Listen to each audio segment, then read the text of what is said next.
Halo Bapak-Bapak, Ibu-Ibu, kita akan terus melihat nama-nama Yesus, yaitu Isa Al-Masih, yang menolong kita mengerti lebih dalam lagi karakter Yesus sendiri, karakter Allah sendiri.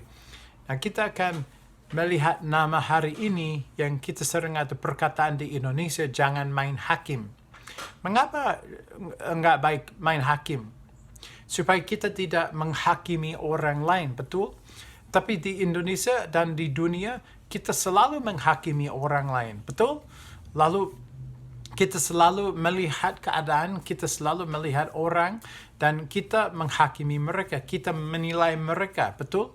Nah, bagaimana kalau saya mengatakan seorang polisi, wah, you sudah menghakimi mereka, betul? Karena kebanyakan kurang jujur, walaupun polisi.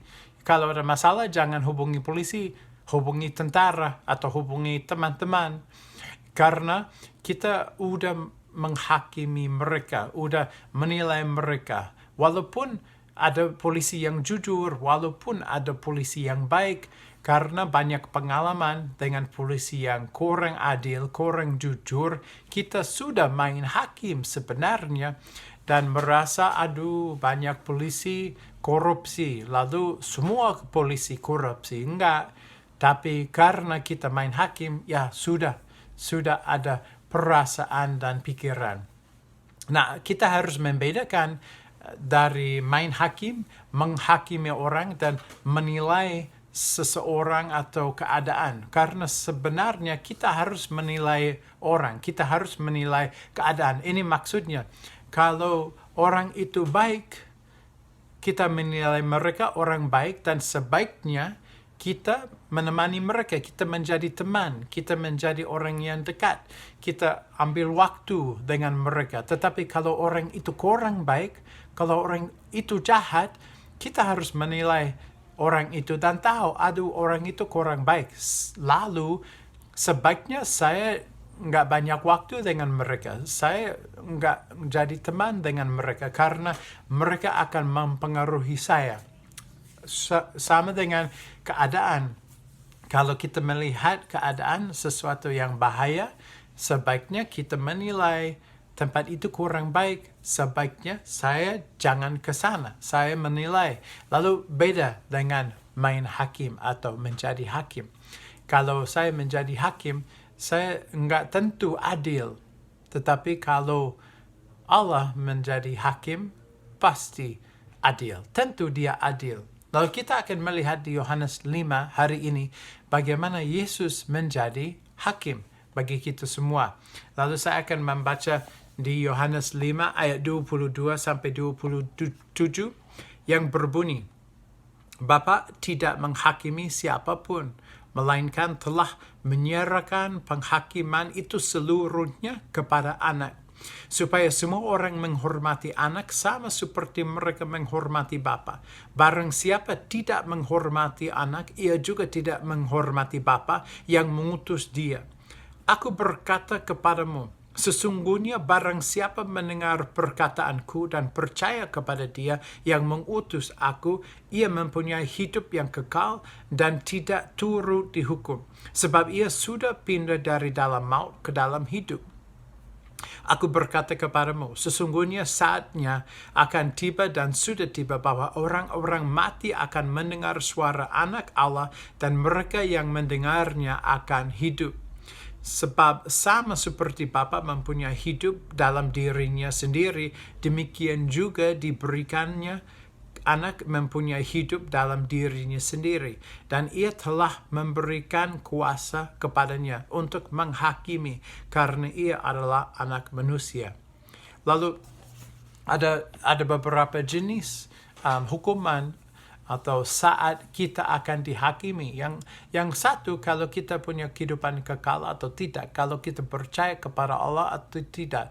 Itu bukan saat hukuman atau kita akan dihakimi yang Yesus maksud dalam perikop ini. Yang Yesus maksud, dia menjadi hakim bagi kita yang percaya atau enggak percaya, bagaimana kita menjalankan kehidupan di sini. Lalu ini bukan kalau kita punya keselamatan atau tidak. itu hukuman lain atau saat kita akan dihakimi lain. Tapi untuk saat ini, Yesus menjelaskan cara kita hidup akan dihakimi. Dan hakim dalam keputusan itu adalah Yesus sendiri. Karena dia sempurna untuk menghakimi kita dengan bagaimana kita menjalankan kehidupan ini. Karena dia hidup sebagai manusia. Lalu dia datang ke dunia ini, dia dilahirkan, dia dibesarkan, dia tinggal di dunia ini, dia kerja, dia jalan-jalan, dia makan, dia melihat manusia dan hati manusia dan semuanya. Lalu dia sendiri menjadi manusia. Lalu dia sempurna untuk menjadi hakim bagi kita sebagai manusia. Nah, kalau orang Indonesia sempurna untuk menghakimi saya bagaimana bahasa saya. Saya masih ingat satu kali di Indonesia ada gereja, lalu saya mengunjungi gereja ini dan saya latihan banyak untuk khutbah itu. Karena saya ingin sekali ada suara, ada lokatnya, ada ucapannya seperti orang lokal. Supaya kalau pendengar tutup mata, mereka mendengar kata-kata saya, lokat saya, dan waduh, nggak tahu ini orang bule, ini seperti orang lokal. Lalu saya latihan banyak. Lalu kalau saya maju ke mimbar, sebenarnya saya lebih excited aja karena saya mau coba aja. Coba supaya suara saya mirip sekali orang lokal. Dan saya berubah, dan saya coba berbicara cepat seperti orang lokal. Dan saya selesai dan saya merasa berhasil. Saya merasa, aduh bagus sekali Steve hari ini. Waduh, lokatmu asli sekali. Wah, you berbicara cepat. Waduh, you sempurna. Dan saya duduk sebelah istri saya dan ibadah selesai, kami pulang. Lalu saya tanya, sayang, bagaimana? Oh ya, bagus sayang, bagus. Tapi cukup cepat. Lokatnya gimana? Kata-kata cocok nggak? Oh, saya merasa mereka semua tangkap maksud you. Oh, oke, gimana? Ya, ada seorang nenek duduk sebelah saya, kata istri saya. Lalu saya tanya sama nenek itu, ya bagaimana firman yang disampaikan Pak Steve hari ini? Oh, saya senang kalau Pak Steve berkhotbah, kata nenek ini. Oh ya, kenapa Bu? Karena itu penuh dengan hikmat atau gimana? Oh enggak, karena kalau Pak Steve berbicara pelan-pelan. Nah, kalau Pak Steve berbicara pelan-pelan, saya bisa mendengar semua. Lalu saya senang kalau ada Pak Steve, karena Pak Steve nggak bisa berbicara bahasa Indonesia cepat. Ya, nggak seperti biasa. Pasti pelan-pelan. Aduh. Tapi jujur, memang dia benar. Karena dia orang asli. Dia orang lokal. Dia bisa berbahasa Indonesia. Lalu dia tahu kalau bahasa Indonesia, saya itu kurang dari asli. Oke lah, dia benar. Karena dia sempurna untuk menilai saya, untuk menghakimi saya kalau bahasa cukup bagus atau masih kurang. Nah, kalau Yesus tinggal di dunia ini, dia sempurna untuk menghakimi kita bagaimana kita menjalankan kehidupan ini. Karena dia tahu bagaimana bisa hidup di dunia ini sebagai manusia tetapi tanpa dosa. Dia tahu bagaimana hidup di dunia ini tetapi hidup sempurna sesuai dengan keinginan Allah Bapa dia. Lalu kalau dia sudah tahu, dia sempurna untuk menghakimi kita. Bukan kalau kita diselamatkan atau tidak, itu keputusan lain. Tetapi ada penghargaan atau kerugian nanti di surga, di akhirat, yang terikat dengan cara kita tinggal atau hidup di dunia ini. Lalu kalau saya hidup sedia, kalau saya hidup seperti Yesus di sini, seperti ada penghargaan nanti di surga. Tetapi kalau saya percaya kepada Allah, kalau saya percaya kepada Yesus sebagai Juru Selamat, Isa Al-Masih, tetapi saya nggak memanfaatkan kehidupan ini bagi dia, saya hidup bagi diri sendiri, ada kerugian nanti di surga. Lalu orang yang menjadi hakim untuk keputusan itu adalah Yesus sendiri. Dia menjadi hakim, bagi manusia. Lalu oleh karena itu, sebaiknya kita melihat bagaimana kita hidup hari per hari, setiap hari di dunia ini. Kalau saya takut menghadapi Yesus nanti kalau saya sudah dipanggil, atau sebenarnya saya senang menghadapi Dia karena saya tinggal sesuai dengan kemauan Dia, kalau saya tinggal setia kepada Dia atau tidak. Kalau saya tinggal setia, pasti saya mau sekali karena nggak takut dihakimi. Tapi kalau saya kurang setia, pasti saya takut dihakimi karena saya tahu akan rugi. Lalu keputusan di tangan Yesus, bagaimana kami hidup di sini, Dia akan menghakimi kita. Sebaiknya kita ingat satu saat kita akan berlutut di depan seorang hakim yang sempurna yang sudah tinggal di dunia ini, yaitu Yesus sendiri.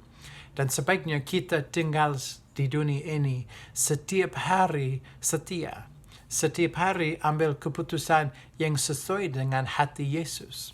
Saya mau tutup dengan satu ayat dari Kisah Para Rasul 17 ayat 31 yang berbunyi, "Karena Ia telah menetapkan suatu hari pada waktu mana Ia dengan adil akan menghakimi dunia oleh seorang yang telah ditentukannya, sesudah Ia memberikan kepada semua orang suatu bukti tentang hal itu dengan membangkitkan Dia dari antara orang mati." Satu hari ada hakiman, ada hukuman, kita akan dihakimi oleh satu orang yang dibangkitkan, yaitu Yesus.